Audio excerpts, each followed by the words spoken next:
அனைத்து நல்லுள்ளங்களுக்கும் வணக்கம். நான் உங்கள் ரவிக்குமார். தொடர்ந்து நம்ம நிறைய அப்டேட்டை பார்க்குறோம். பட் ஆர்கே சேனலில் கொஞ்சம் மிஸ் பண்ணுறேன்ல, திடீர்னு கொஞ்சம் பர்சனல் வேலையாக இருந்ததுனால மிஸ் பண்ணிட்டேன். நான் 2 தகவல்களை நான் முக்கியமாக கவர் பண்ணுறேன். ஒன்று, பாகிஸ்தான் ஆக்குபைடு காஷ்மீரில் நடந்த ஒரு மனித உரிமை மீறல் அப்படின்னு இந்தியா குற்றச்சாட்டை சுமத்துறாங்க. அஃபீஷியலாக பாகிஸ்தான் 30 பேர் கொல்லப்பட்டிருக்கிறாங்கன்னு சொன்னால் கூட அங்கே இருக்கக்கூடிய தகவல்களும் கள நிலவரங்களும் என்ன சொல்கிறாங்கன்னா 90 பேர்த்துக்கு மேலே ஈவு இருக்க இல்லாமல் ஒரு மிருகங்களை சுடுவது போல் சுட்டு தள்ளி இருக்கிறார்கள் அப்படின்ற ஒரு குற்றச்சாட்டுமே சுமத்துறாங்க.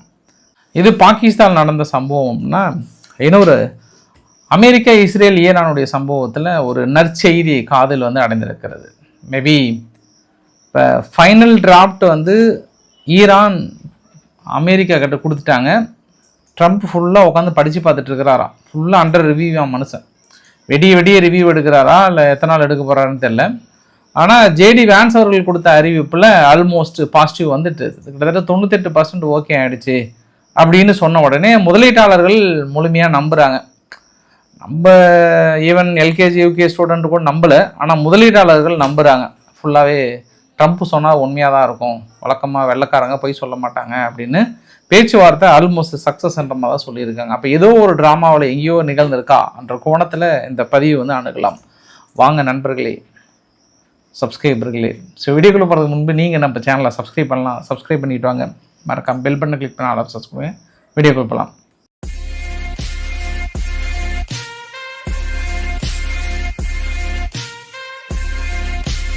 எடுத்தோன்னு ஒரு வரைபடத்தை காட்டினா தான் உங்களுக்கு கரெக்டாக இருக்கும். இந்த வரைபடம் என்ன சொல்ல வருது அப்படின்னா, பாகிஸ்தான் ஆக்குபைடு காஷ்மீர்.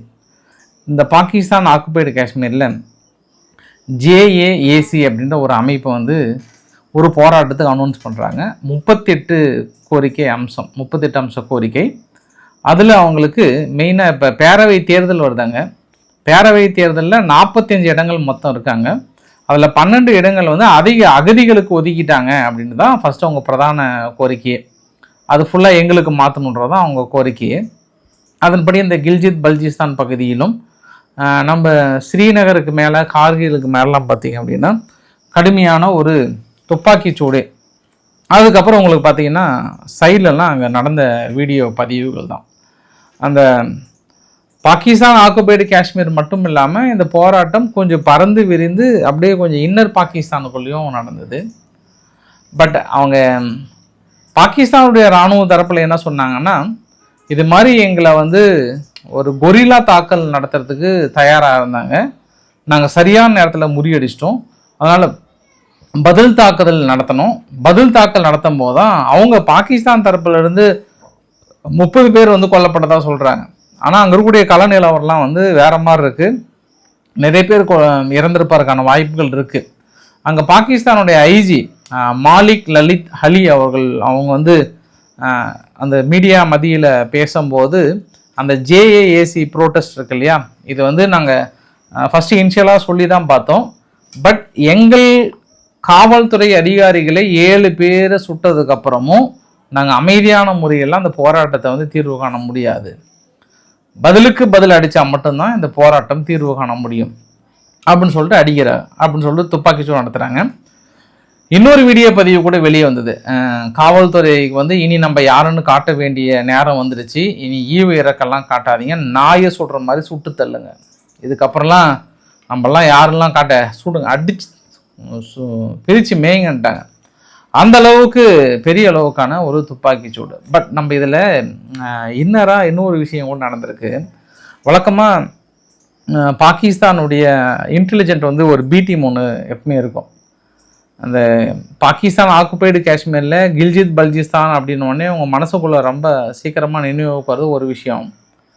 வழக்கமாக அங்கே தீவிரவாதிகளை வளர்ச்சி விட்டு அங்கிருந்தால் இந்தியாவுக்குள்ளே ஊடுருவதுக்கு பெருசாக ட்ரை பண்ணுவாங்க. ஒட்டுமொத்த பாகிஸ்தானில் இருக்கக்கூடிய தீவிரவாதிகளின் கூடாரம் எங்கே அப்படின்னா அது அங்கே தான் இருக்கும். அங்கே டிடிபின்னு சொல்லுவாங்க. ஒரு சில பிரதானமாக அரசாங்கத்தை எதிர்க்கின்ற முக்கிய நபர்களை ஜெய்ஷி முகமதுக்கும் அப்புறம் இன்னொரு ஒரு தீவிரவாத குழுக்கள் இருக்குது.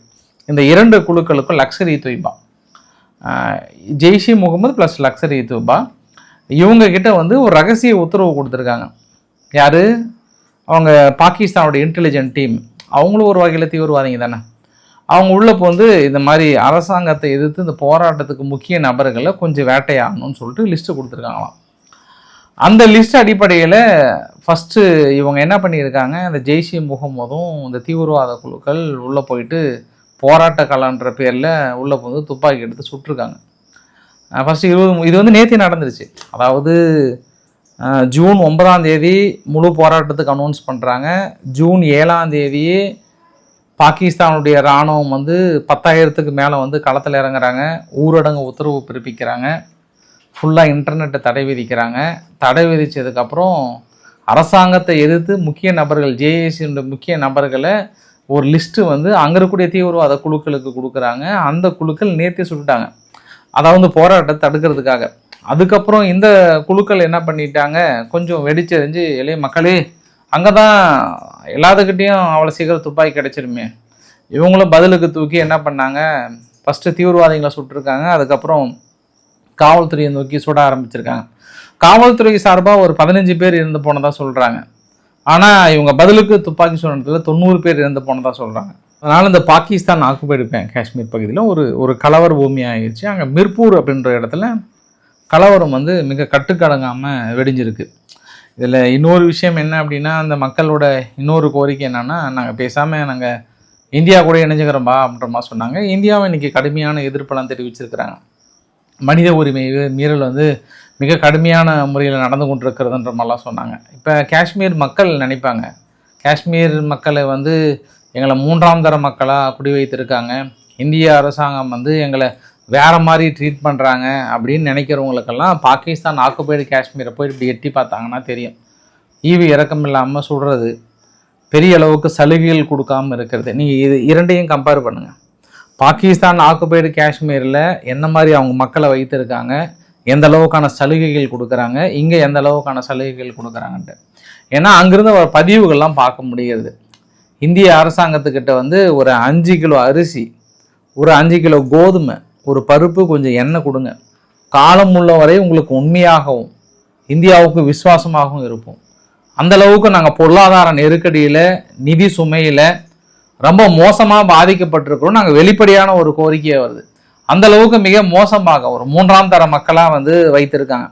நிறைய பேர் என்ன நினைச்சுக்கிறாங்கன்னா, ஏதோ பாகிஸ்தான் ஆக்குபைடு காஷ்மீரில் அந்த மக்களை வந்து சரியாக கவனிக்கலைன்னா அந்த அளவுக்கான சலுகைகள் நீங்கள் பாகிஸ்தானோட கம்பேர் பண்ணும்போது இந்த இடத்துல இந்தியா மிக சிறப்பாக நடந்து கொண்டிருக்கிறதுன்றதுல ஒரு இன்னொரு சான்ஸ் நான் 2வது முறையாக சொல்வதற்கான காரணம் என்னன்னா, இன்றைய போராட்டமே மிகப்பெரிய ஒரு சான்ஸாக சொல்லலாம். நினைச்சு பாருங்க, 90க்கும் மேற்பட்ட மக்களை கொன்று குவித்திருக்கிறாங்க. இது வந்து கணக்கு தெரிஞ்சது மட்டும், இன்னும் தெரியாம எவ்வளவு இருக்குன்னு தெரியல. அதுக்கு பாகிஸ்தான் அரசு என்ன சொல்ல போறாங்கன்னு தெரியல. இப்பெல்லாம் ஓடி வந்து யாரும் கருத்து சொல்ல மாட்டாங்கல்ல.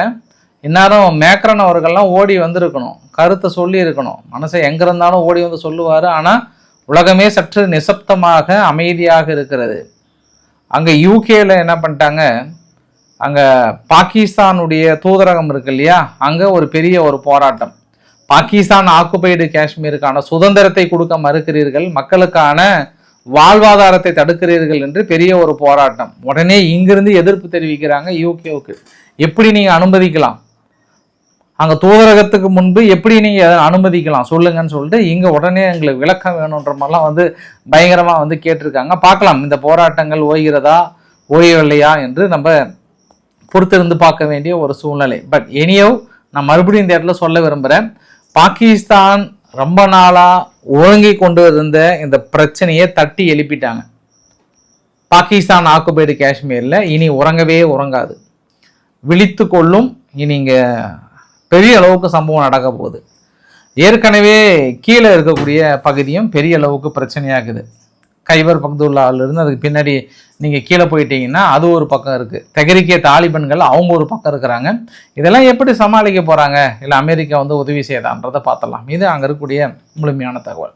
அடுத்து நம்ம பேச்சுவார்த்தைக்கு வந்துடலாம். ஏன்னா இன்றைக்கி வந்து ஒரு தகவல், ரகசிய தகவல் இல்லை, வெளிப்படையான ஒரு தகவலே கிடைத்து விட்டது. ஃபைனல் டிராஃப்ட் வந்து கொடுத்துட்டாங்களாம் பாகிஸ்தான்.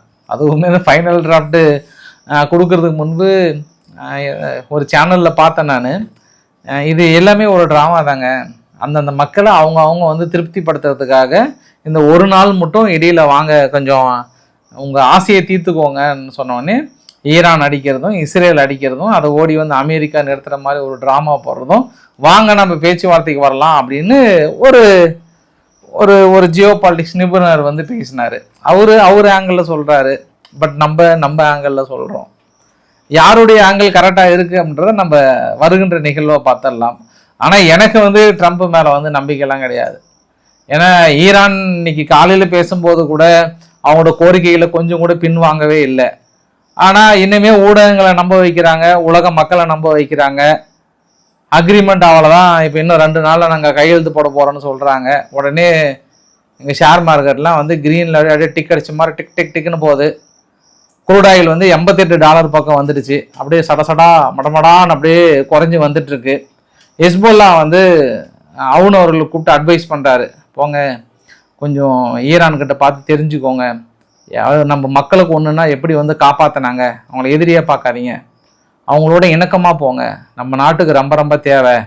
அதனால் எது வந்தாலும் நீங்கள் அவங்கக்கிட்ட கற்றுக்கிட்டிங்கன்னா நாங்களும் உங்களோட இணக்கமாக போகிறது கரெக்டாக இருக்குன்றாங்க. இருந்தாலுமே இன்றைக்கி இஸ்ரேல் வந்து தாக்குதல் குறைஞ்சதா அப்படின்னா குறையல. எல்லா இடத்துலையுமே சதன் லெபனான் பகுதியிலிருந்து டயர் பகுதியில் நடத்தப்பட்ட தாக்குதலில் 9 பேர் இறந்ததாகவும் 28 பேர் வந்து காயமடைந்ததாகவும் சொல்கிறாங்க. தொடர்ந்து இறப்புகள் என்பது அதிகமாக தான் இருக்குது. கொஞ்சம் கூட தாக்கல் நிகழ்த்தல. அதிலும் இஸ்ரேல் இன்னைக்கு என்ன பண்ணிட்டாங்க, ஒரு செகண்ட் கொஞ்சம் பதறிட்டாங்க. அந்த இஸ்ரேல் சதன் லெபனான் எல்லை பகுதியில் திடீர்னு ஒரு ஹெஸ்போல்லானுடைய மெம்பர் துப்பாக்கியோட எங்கே கேப் கிடைச்சதுன்னு தெரியல, கொஞ்சம் உள்ளே வர ட்ரை பண்ணியிருப்பாராட்டுக்குது. உடனே இராணுவத்தை நோக்கி ஒரு துப்பாக்கி சூடு நடத்தியிருப்பார் போல். இவங்க பதில் தாக்கல் நடத்தியிருக்காங்க. அவரை நியூட்ரலைஸ் பண்ணிட்டாங்க. அந்த ஏரியா பகுதியில் உடனே பதட்டமாயிட்டாங்க. ஏன்னா திடீர்னு நினச்சி பாருங்கள், ஒருத்தர் வந்த இடத்துல ஒரு 50 பேர் பக்கம் இருந்திருந்தாங்கன்னா, திடீர்னு இன்ஃபில்ட்ரேட் ஆயிருந்தாங்கன்னா, இப்போதான் அந்த பிரச்சனை தான் இது இவ்வளோ வரைக்கும் கொண்டு வந்து விட்டுருக்கு. அந்த காசா பிரச்சனை தான் மறுபடியும் எவ்வளோ பெரிய பிரச்சனையாக இருக்கும். அதனால் இது சக்ஸஸ்ஃபுல்லாக தடுத்துட்டோம்னு சொல்லிட்டு அங்கே ஒரு பெரிய ஒரு பதற்றம் இன்னும் இருந்துகிட்டே இருக்குது. இந்த பதற்றத்தெல்லாம் தாண்டி நேற்று நடத்திய தாக்குதலில், இஸ்ரேல் நடத்திய தாக்குதலில் ஈரான் தரப்பு என்ன சொல்கிறாங்கன்னா, 2 ஆர்மியினுடைய ஏர் டிஃபென்ஸ் பர்சனல் வந்து இறந்து போனதாக சொல்கிறாங்க. அது எப்படி தான் ஈரானில் மட்டும் இப்படி இறக்குறாங்கன்னே தெரியல. டக்குன்னு இன்னும் அவங்களாம் அனௌன்ஸ் பண்ணது சொல்கிறாங்க. ஏர் டிஃபென்ஸுடைய பர்சனல் 2 பேர் வந்து இறந்து போனதாக சொல்கிறாங்க. இன்னும் ஒரு சில பேர் வந்து காயமடைந்ததாகவும் சொல்கிறாங்க. அதே போல் அவங்க என்ன பண்ணியிருக்காங்க, குவைத்தில் இருக்கக்கூடிய அமெரிக்கானுடைய வான்தடுப்பு சாதனம் வந்து பாதிக்கப்பட்டிருப்பதாகவும், அங்கே ஏதோ வெடி விபத்து நிகழ்ந்ததாகவும் வந்து சொல்கிறாங்க. இன்னொரு விஷயம் என்னன்னா, அல் அரேபியா போன்ற சேனல்லாம் என்ன சொல்லியிருக்காங்கன்னா, இப்போ ஹெஸ்போல்லா வந்து சம்மதம் தெரிவிச்சிட்டாங்களாம், இந்த சதன் லெபனான் பகுதியிலிருந்து நாங்கள் வெளியேறோம், ஒன்றும் பிரச்சனை இல்லை, எங்களுக்கு ஈரான் ஓகேன்னா போதும், நாங்கள் வெளியேறோம் அப்படின்னு சொல்கிறாங்க. ஆனால் ஹவுதிகள் மட்டும்தான் கொஞ்சம் பிடிவாதம் ஆகிறாங்க. அதெல்லாம் முடியாது, நாங்கள் இஸ்ரேலை விடவே மாட்டோம், கண்டிப்பாக இந்த பக்கம் அடைச்சே தான் தீர்வுன்றாங்க. சப்போஸ் அங்கே சக்ஸஸ்ஃபுல்லாக முடிஞ்சிருச்சுன்னு வச்சுக்கோங்களேன், திடீர்னு ஓடி வந்து இங்கே அடிக்கிறாங்களா என்னன்னு தெரியல. ஆனால் அவதிகள் கடைசி நேரத்தில் ஒரே பிடிவாதமாக இருக்கிறாங்க. அதெல்லாம் இல்லைப்பா, நாங்கள் ரொம்ப ஸ்ட்ரிக்டாக தான் இருப்போம், ஏன்னா நாங்கள் ரொம்ப ஸ்ட்ரிக்ட்டு அப்படின்ற மாதிரிலாம் சொல்லியிருக்காங்க. பார்க்கலாம். பட் இன்னொரு விஷயத்த பார்க்க முடியுது, ஸ்ட்ரெயிட் ஆஃப் ஹார்மோஸில் திடீர்னு அமெரிக்காவுடைய அப்பாச்சி ஹெலிகாப்டர் ஏதோ 2 ரஷ்யன் பாருங்க, அமெரிக்காவுடைய க்ரூ மெம்பர்ஸ் எங்கேயோ மாட்டிக்கிட்டதாகவும், அவங்கள ஒரு மணி நேரம் 2 பேரும் ஃபுல்லாக வட்ட அடித்து அதுக்கப்புறம் அவங்கள வந்து காப்பாற்றி கூட்டிகிட்டு போனதாகவும் சொல்கிறாங்க. ஃபைனலாக 5 நாடுகள் ஒன்றாக இணைந்து, யாருன்னா Australia, Canada, France, Norway, UK, இவங்கெல்லாம் ஒன்றாக இணைந்து இஸ்ரேலினுடைய ஷெல்டர்ஸ், அதாவது இந்த பாலஸ்தீனத்துக்குள்ளே ஓடி போய் அடிக்கிறது, அதுக்குன்னே ஒரு லெஃப்ட் குரூப் ஒன்று இருக்குது. இந்த குரூப்போட வேலையே இதுதான், பாலஸ்தீனத்துக்குள்ளே அடிக்கிறது, அவங்க கார்களை கொளுத்துறது, அவங்க விவசாய நிலங்களை அழிக்கிறது, இந்த வேலையை தான் தொடர்ந்து பண்ணிகிட்டு இருப்பாங்க. அதனால் அந்த குரூப்புக்கு என்ன பண்ணிட்டாங்க, முழு பொருளாதார தடையை விதிக்கிறாங்க. முழு பொருளாதார தடையை விதித்து அவங்களை காக்க தவறிய இஸ்ரேலுடைய டிஃபென்ஸ் ஃபோர்ஸ் இருக்குல்ல, அந்த இஸ்ரேலுடைய டிஃபென்ஸ் ஃபோர்ஸுமே வந்து இறுதி வார்னிங், அவர்கள் மீதும் நாங்கள் தடை விதிக்க வாய்ப்புகள் இருக்குன்னு சொல்லிட்டு ஒரு எச்சரிக்கை கொடுக்குறாங்க.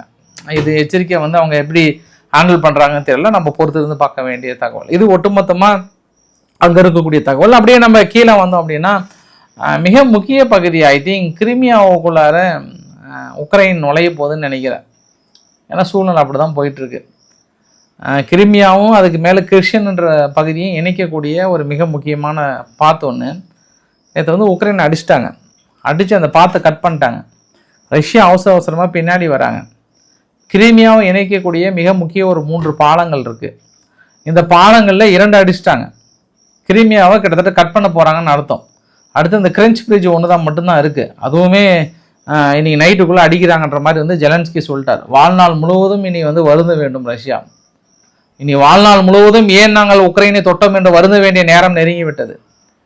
எங்களுடைய தொலைதூரத்தில் தாக்கல் நடத்தக்கூடிய ஏவுகணைகள் உங்கள் நெத்தியிலே குறி வைத்துக் கொண்டிருக்கிறது. உங்கள் இடங்களை அழித்துக் கொண்டிருக்கிறது.